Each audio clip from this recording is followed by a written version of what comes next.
Bapak Ibu yang dirahmati Allah, pernah membaca hadis ini? Rasulullah SAW bersabda, "Yaqtatilu salasatun 'inda kanzikum." Akan berperang 3 orang laki-laki di sisi perbenaran kalian, di sisi Ka'bah kalian. Nanti Ka'bah akan berdarah-darah. Sekeliling Ka'bah akan berdarah-darah. Kenapa? 3 laki-laki berperang berebut kekuasaan setelah matinya seorang raja. Siapa penguasa Ka'bah hari ini? Allah sebetulnya kan, Saudi Arabia memegang wilayah di mana Ka'bah berada. Nah, Raja Saudi akan meninggal dunia. Lalu 3 putra mahkotanya berebut kekuasaan. Ini kata Rasulullah, "Kulluhum ibnu khalifatin." 3-tiganya anak raja. Rasulullah sungkun dengan menyebutkan khalifah. Ini istidraj. Mereka pusat Islam datang, tapi mereka seperti ini. Auzubillah min. Bapak Ibu yang dirahmati Allah. Ini Raja Saudi Arabia. Ya, ini pendiri King Abdul Aziz bin Abdurrahman Al Saud. Inilah dinasti Ibnu Saud. Ini raja-raja Arab, dan ini raja yang terakhir. Harusnya putra mahkota adalah Mukrin bin Abdul Aziz, adik dari Raja Salman. Ini adik bungsu, anak bungsu dari King Abdul Aziz. Tapi beliau meninggal dunia setelah pesawat yang ditumpanginya jatuh. Helikopter, naik helikopter, kemudian beliau ditembak. Ada yang menembak helikopternya lalu jatuh dan meledak, beliau pun mati. Maka putra mahkota jatuh kepada putra Raja Salman, bukan pada adiknya. Ini sudah tidak ada.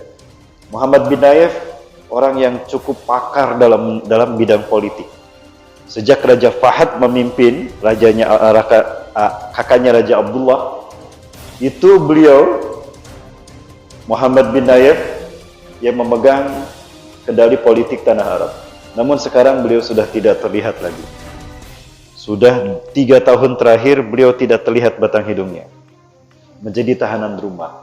Maka otomatis kekuasaan dipegang oleh putra mahkota Raja Salman, Muhammad bin Salman. Begitu pula ini Al-Walid bin Talal, ini juga putra mahkota.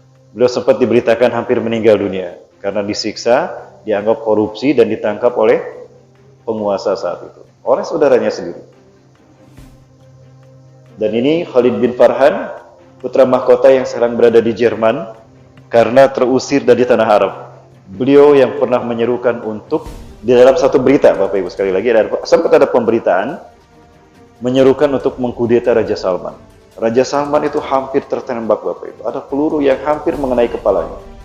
Beliau buru-buru ditangkap dan diamankan. Berkali-kali beliau akan dibunuh. Terakhir, jenderal yang menjadi pengawal terkuatnya, Mayor Jenderal Abdul Aziz Al-Fagham. Beliau menghalangi Raja Salman dari upaya penembakan, peluru nembus ke tubuhnya.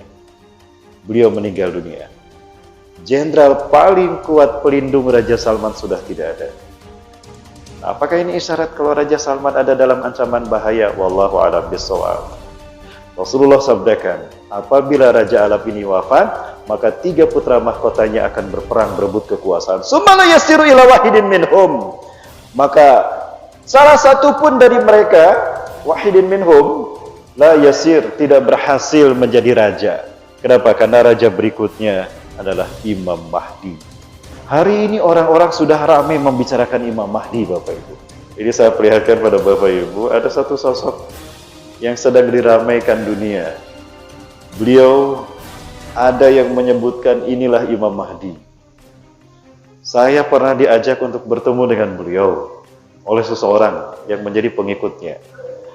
Dan saya katakan, saya tidak menolak mimpi-mimpi yang baik yang beliau alami. Tapi demi Allah, saya sampaikan bahwa Imam Mahdi itu nanti kalau terjadi pembaiatan, ya, dibaiat nanti di antara pintu Ka'bah dengan makam Ibrahim. Itu yang saya sampaikan. Tapi aneh sekali kok ada orang banyak ribut sekali. Ini Imam Mahdi nih, ini Imam Mahdi. Ustadz, mari kita berbaiat padanya. Kan Ustadz sering menyampaikan tentang Imam Mahdi. Bukan. Ya, jangan salah paham Bapak Ibu. Rasulullah SAW kita akui sebagai Nabi dan Rasul. Kita imani beliau sebagai Nabi dan Rasul setelah beliau diutus. Betul? Kalau belum diutus, gak ada kewajiban kita untuk mengimani. Belum. Sekarang Imam Mahdi belum dibaiat, orang maksa mengakui beliau sebagai Imam Mahdi. Ya. Bahkan sebetulnya beliau sendiri meminta berhenti menyebut saya Imam Mahdi. Nah, ini Muhammad Qasim. Orang-orang sudah menganggap beliau ini Imam Mahdi. Tidak kurang dari 300 kali beliau bermimpi bertemu Rasulullah SAW menyampaikan, kamu harus menyampaikan Islam ini pada dunia. Seluruh dunia untuk bangkit dan bersatu. Ya. Hentikan kezaliman di muka bumi. Beliau sudah 500 kali mimpi Allah memberikan wahyu padanya. 500 kali Bapak Ibu. Subhanallah. Beliau dari Pakistan. Nah ini membuat saya bingung. Kenapa? Karena kalau kata Rasulullah, Imam Mahdi itu dari Madinah, bukan dari Pakistan. Jika Muhammad Qasim yang didaulat sebagai Imam Mahdi oleh pengikutnya hari ini, sebagian pengikutnya, tidak semua. Sebagai Imam Mahdi, beliau yang dibaiat pada saat itu, saya berbaiat. Beberapa ciri-ciri fisiknya ada pada beliau memang. Jidatnya luas. Kemudian alisnya bagus kata Rasulullah. Anal angfi, hidungnya tipis. Matanya seperti pakai celak tapi tidak karena hitam. Launul arabi. Launul arabi wa jismu Israili. Warna kulitnya sama dengan warna kulit orang Arab. Fisiknya, postur tubuhnya, ukuran postur tubuh orang Israel. Beliau dari Pakistan seperti ini. Bapak Ibu lihat warna kulit beliau.